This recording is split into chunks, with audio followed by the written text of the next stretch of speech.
Oi pessoal, tudo bem? Espero que esteja realmente tudo muito bem, porque a gente está quase chegando no final desse livro, Capitão da Minha Alma, Senhor do Meu Destino. Esse livro que o Napoleão Hill, aquele que nasceu na falta e na escassez, terminou a vida como multimilionário e como até conselheiro de presidentes, aquele que se tornou um dos autores de best-seller da história. Os livros dele são conhecidos em todo o mundo e que isso tornou uma das vozes mais influentes dos Estados Unidos, pelo menos é o que está dizendo aqui na orelha desse livro dele. Então, é esse livro que ele está nos contando como é que a gente faz para cultivar o pensamento organizado, a visão criativa e a atenção controlada para alcançar sucesso. E como é que ele descobriu isso? Ele leu em algum livro? Ele canalizou isso? Não, ele passou 30 anos da vida dele estudando, ele foi ali, fez uma oficina mesmo, ele foi estudar, foi conversar com multimilionários, com pessoas muito bem-sucedidas e também com pessoas que fracassaram. E aí, disso tudo, ele pegou conceitos, né? E aí ele transformou analisou cada evento-chave, identificou a lição aprendida em cada um e reduziu essas lições a princípios básicos e organizou esses princípios em uma filosofia de realização pessoal que pode ser usada por qualquer um como um guia para criar o próprio sucesso. E ele traz esses princípios todos ali no livro Pense e Enriqueça, que eu fiz uma série também, eu deixo aqui a playlist, se você quiser ver. E ele fala deles novamente no livro Mais Esperto que o Diabo, que eu também fiz uma série, eu deixo aqui se você quiser ver. E aqui, nesse específico, Capitão da Minha Alma, Senhor do Meu Destino, ele está falando só desses três princípios, que é a visão criativa, o pensamento organizado e a atenção controlada. Nós estamos no terceiro capítulo que fala sobre a atenção controlada. E o título desse livro, ele então foi inspirado no poema Invictus, do William Ernest Henley, que é concluído dessa forma. Não importa quão estreito o portão, quão carregada de punições a lista, sou o senhor do meu destino, sou o capitão da minha alma. E o Napoleão Hill diz aqui em algumas das páginas desse livro que ele lamenta que o Henley, que o autor do poema, não tenha continuado dizendo: isso só é possível caso eu siga esses passos. Porque ele disse que com uma mente descontrolada, com uma mente que pensa, aceita todo e qualquer pensamento negativo, se identifica com ele, fica ruminando ele diariamente, com uma mente que só está pensando no próprio umbigo, com uma mente que não faz o esforço extra, aí é impossível ser senhor do destino, capitão da alma. É isso que ele diz aqui. E aqui no terceiro capítulo, então, a atenção controlada, ele está trazendo pessoas de grosso calibre aqui, pessoas muito bem-sucedidas, como por exemplo Thomas Edison e Graham Bell, que pessoas com quem ele conversou, que falam como é que elas usaram a atenção controlada para conseguir sucesso. E aqui no final do vídeo anterior, a gente concluiu dessa forma.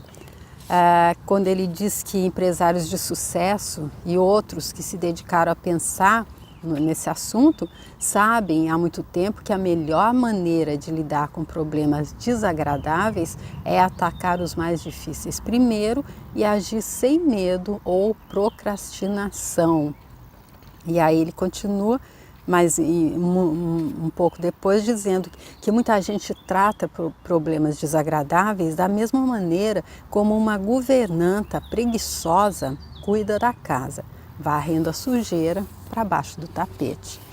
E aí ele diz que, então aqui ele vai trazer aqui para a gente a explicação de um renomado psicólogo que explicou que o poder da atenção, controlada dessa forma. Ela abre um buraco bem no coração dos mais emaranhados problemas se for respaldada por uma vontade determinada. Ou seja, a atenção controlada por ela própria, ela não vai resolver os problemas. Ela tem que vir ali atada, ela tem que vir ali sendo sustentada por uma vontade determinada. E ele já disse nas páginas anteriores que a força de vontade é o carro-chefe da nossa mente. É ela que determina como é que a gente vai usar os outros departamentos para ter sucesso. Sem força de vontade, então, a gente se conclui que fica difícil, né? E ele bem poderia ter acrescentado que a atenção controlada não só abre um buraco no coração do problema, mas também o mantém aberto até liquidar o que restar em torno desse buraco. Aqui Napoleão Hill dizendo então que a atenção controlada realmente ela faz o trabalho completo. Ela não apenas abre um buraco bem no coração do problema, e se ela for respaldada pela força de vontade, como está dizendo esse psicólogo que ele cita, como ela também mantém esse buraco aberto até liquidar o que restar em torno desse problema, até resolver o problema. O falecido Cyrus Curtis, ex-proprietário da revista Saturday Evening Post, também falou sobre o princípio da atenção controlada. Quando comprei a Saturday Evening Post, ela era basicamente um monte ou um nome e algumas dívidas. Meu objetivo principal definido era fazer da Post a maior revista dos Estados Unidos. Para respaldar esse objetivo, apliquei toda a minha atenção, todo o meu dinheiro e toda a influência que tinha com amigos, com uma fé ilimitada no futuro da publicação. Por falta de capital de giro, os primeiros anos da Post foram marcados por dificuldades suficientes para desanimar alguém com menos fé do que eu. Houve momentos em que devia mais dinheiro do que poderia ter levantado vendendo todos os meus bens, inclusive a Post. E algumas vezes meus credores não foram generosos. Os amigos mais próximos imploravam para eu desistir da Post e dedicar meus esforços a alguma coisa que exigisse menos trabalho e menos capital de giro. Mas eu tinha me comprometido com a execução de um trabalho e estava determinado a executá-lo, por mais que isso demorasse, ou por maior que fosse o esforço necessário para isso. Vivi essa experiência por muitos anos. Em alguns deles mergulhei tão fundo no vermelho que parecia que nunca mais sairia de lá. Isto é, parecia assim para todo mundo, menos para mim. Ao longo de todos esses anos de dificuldade, mantive a mente concentrada no trabalho à minha frente, não nas súplicas dos amigos que queriam que eu desistisse. Sempre desprezei quem desiste, em especial quem desiste antes de ter feito um esforço máximo para vencer. Agora a grande luta chegou ao fim e eu venci. Fiz da Post exatamente o que me propus a fazer dela, desde o início, fato que até a concorrência pode atestar.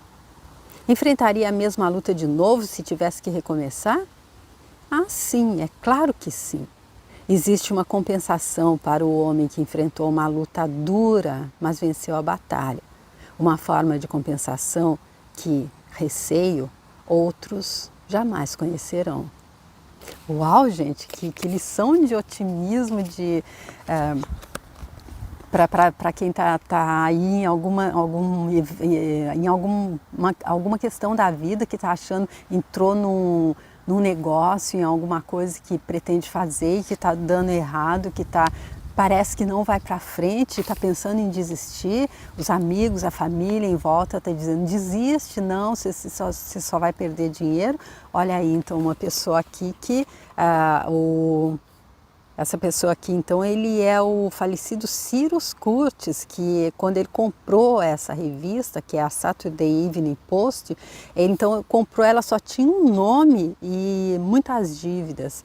E assim mesmo ele comprou com um objetivo principal definido, que era fazer dela a maior revista dos Estados Unidos. E deve ser, né? porque ele está dizendo que até os concorrentes agora não podem negar que ele alcançou o objetivo dele, mas como? Com persistência e fé inabalável.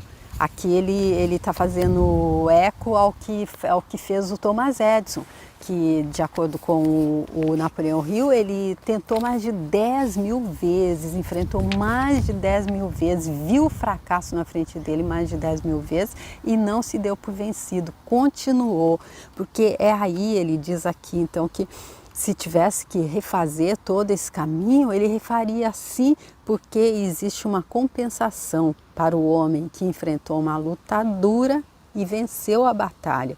E essa forma de compensação, ele receia que quem não fez o mesmo caminho que ele jamais vai conhecer. E deve ser uma compensação de uma satisfação assim fora do limite, além da compensação financeira, com certeza, porque se a gente coloca uma revista como a maior de um país, o dinheiro, começou a ganhar dinheiro até dormindo, com certeza, não é?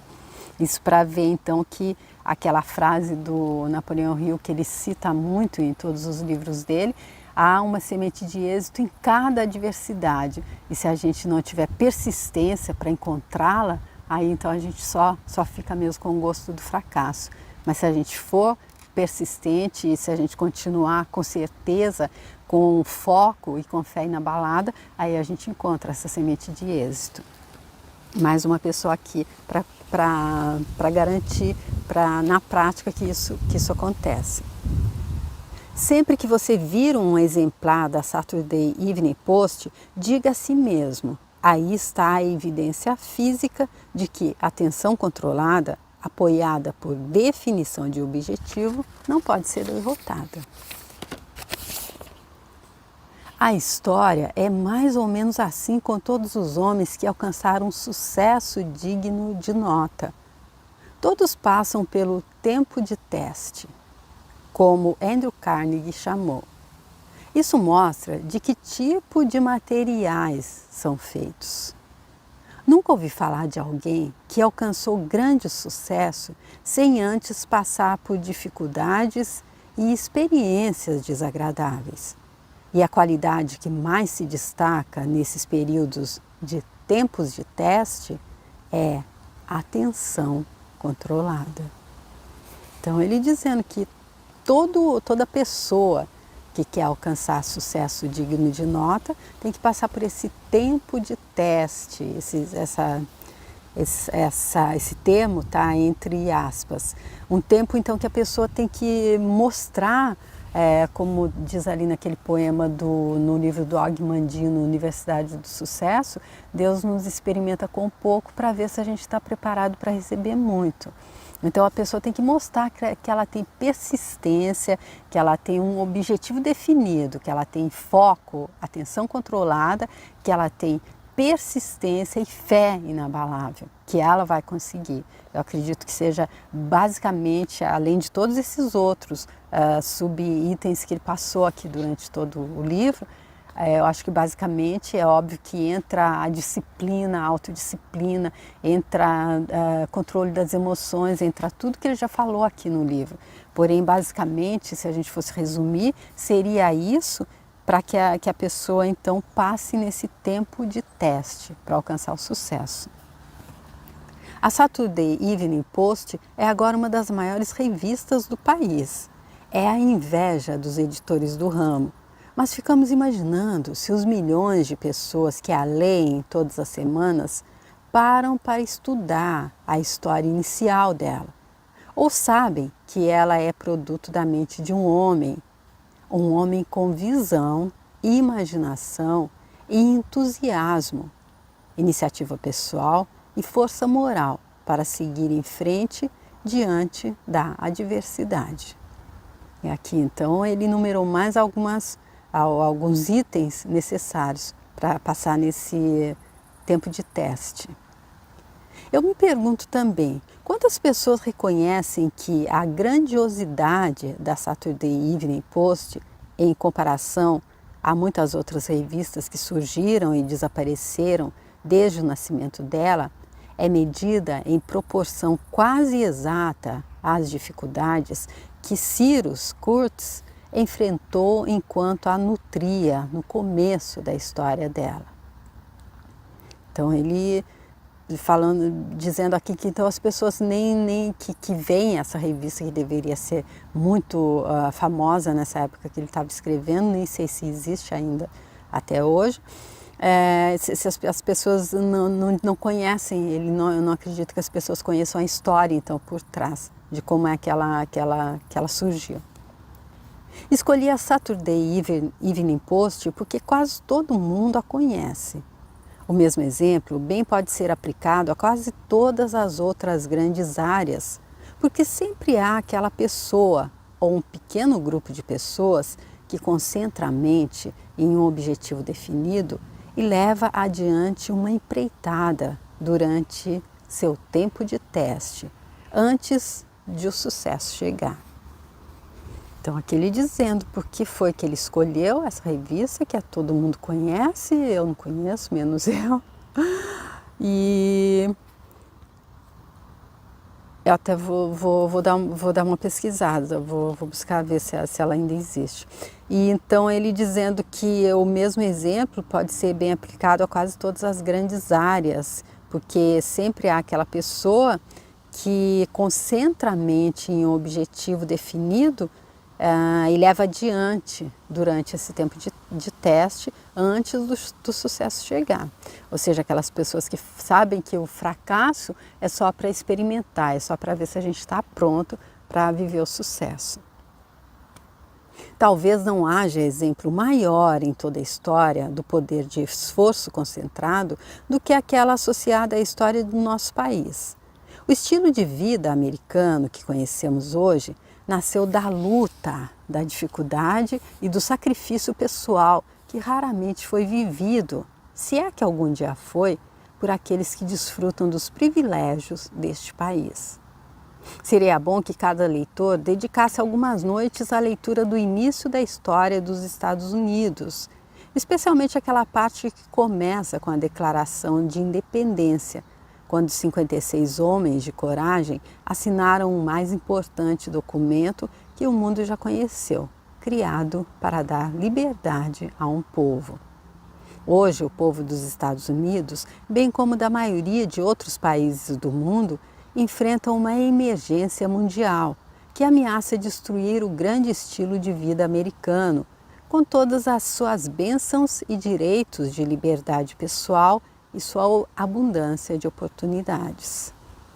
Ao fazer um inventário do que está acontecendo neste país para destruir a unidade do povo, quero saber por que as pessoas não tiram proveito da experiência daqueles homens corajosos que deram ao país sua solidez e segurança quando ele ainda era jovem e fraco. Também quero saber por que as pessoas esqueceram tão cedo os métodos pelos quais o presidente dos Estados Unidos interrompeu a avalanche de medo em 1933 e restabeleceu a confiança pelo princípio da atenção controlada, apoiada por um objetivo definido. Então, essa história ele já contou ali atrás do presidente, então, que na época da recessão ele conseguiu unir todas as forças, todas as lideranças opostas, que são opostas naturalmente dentro da política, partidos diferentes, também na religião, em todos os outros setores, na mídia, para estar trazendo novamente a segurança para as pessoas, para os moradores dos Estados Unidos. Se esses princípios eram bons no passado, devem ser igualmente bons hoje. Se a união do povo foi útil há pouco mais de 165 anos, quando a nação era libertada da tirania, essa solidariedade deve ser igualmente útil hoje, em nossa crise atual. E podemos acrescentar que se esse princípio foi útil à nação como um todo, pode ser igualmente útil para qualquer pequeno grupo que se dispuser a realizar um fim desejável sobre o princípio do Mastermind.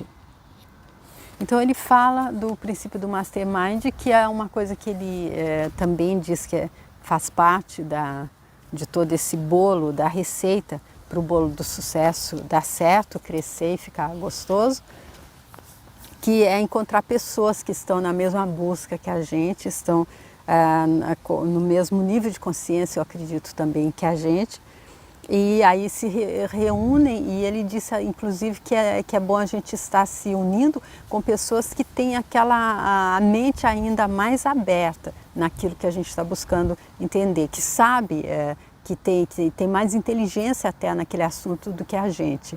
E também pessoas que têm também aquela busca em prol do benefício de todos, não pensando apenas no próprio umbigo.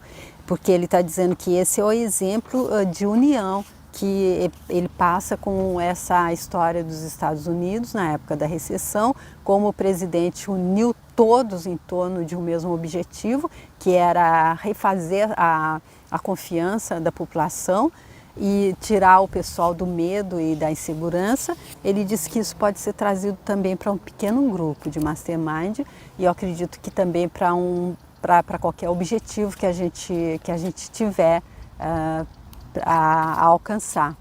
Que dessa forma ele está dizendo aqui aquela máxima de que a união não faz só açúcar, que quando a gente está unido a outras pessoas, como o próprio Jesus Cristo disse, onde houver um ou mais reunidos em meu nome, eu ali estarei.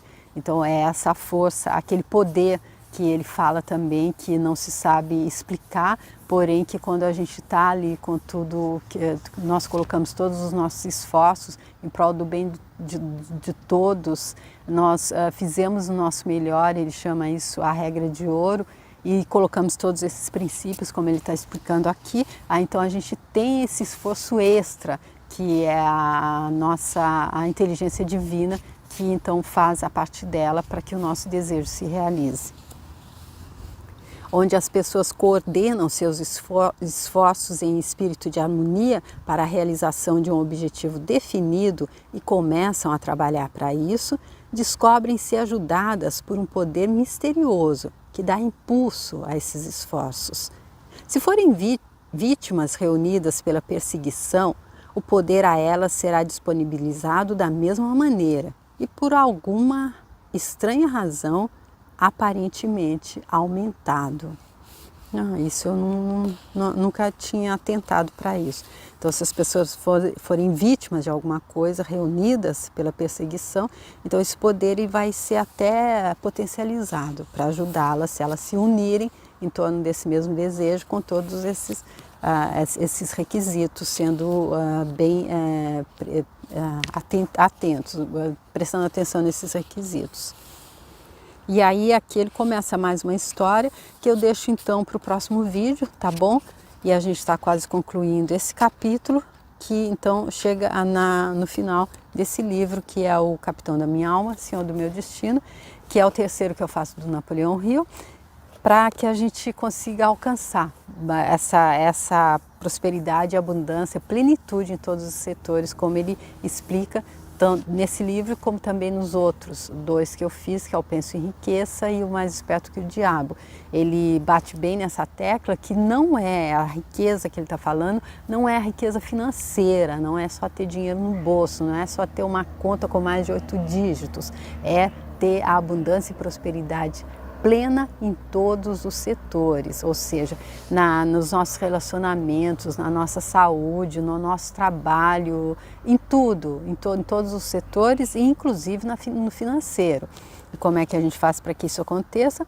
Nós temos que ser proprietários da nossa mente. O único poder que a gente tem de controlar é o poder dos nossos pensamentos. E são os pensamentos que criam a nossa realidade. Então, se a gente está vivendo uma realidade que a gente não está satisfeito, que nós não temos essa plenitude em todos os setores, é porque alguma coisa em algum desses pontos, nessa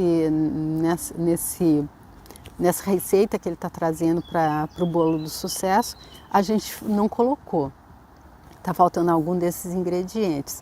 E é por isso que ele traz aqui nesse livro esses conceitos, que ele diz que se a gente, ele explica a importância desses conceitos e diz que se a gente cultivar essas qualidades, com certeza elas nos levarão ao sucesso. E é isso que eu estou buscando e é por isso que eu estou fazendo esse livro aqui no YouTube. E aí eu fiquei super feliz de ver que tem gente que está acompanhando, fico muito feliz de receber as mensagens de vocês, daqueles que mandam, você que deixa a sua curtida, você que se inscreveu no canal, você que compartilha o vídeo, se tiver alguém que você acha que vai se interessar também pelo que o Napoleão Hill está explicando nesse livro, para conseguir reverter falta e escassez em abundância e prosperidade em todos os setores, passa para ela também, eu vou ficar super feliz e te espero para a gente dar continuação, para ver como é que vai ser concluído esse último capítulo desse livro, tá bom? E então até o próximo vídeo, tchau!